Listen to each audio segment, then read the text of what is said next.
ফেনীতে বন্যা পরিস্থিতির অবনতি। আসুন আমরা সবাই নিজের নিজের জায়গা থেকে তাদেরকে সহযোগিতা করি। গত কয়েকদিনের ভারী বৃষ্টি ও ভারত থেকে আসা পাহাড়ি ঢলের কারণে ফেনীর পরশুরাম ও ফুলগাজী উপজেলায় বন্যা পরিস্থিতি আরও অবনতি হয়। গত ৪১ বছরের রেকর্ড ভেঙে বাংলাদেশের ফেনীর মহুরী নদীর পানি বিপদসীমার অন্তত ৫৫ সেন্টিমিটার উপর দিয়ে প্রবাহিত হচ্ছে। কারণ ভারতের ত্রিপুরায় অবস্থিত Dumbur hydro electric power project বা ডম্বুর গেট খুলে দেওয়া হয়েছে। সর্বশেষ ১৯৯৩ সালে ভারত এই গেট খুলে দিয়েছিল। ইতিমধ্যেই ফেনীতে ৭৫টি গ্রামে বন্যা হয়েছে। ফেনীতে ১.৫ মাসের মধ্যে এটা তৃতীয়বারের বন্যা হয়েছে।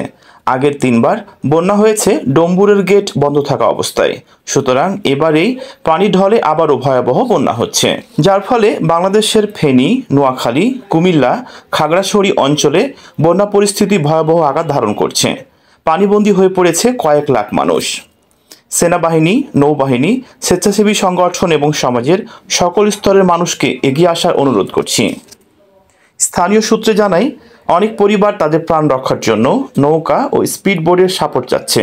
বিশেষ করে গর্ভবতী নারী, শিশু, বৃদ্ধসহ অসংখ্য মানুষ এখনও পানিবন্দী অবস্থায় রয়েছে।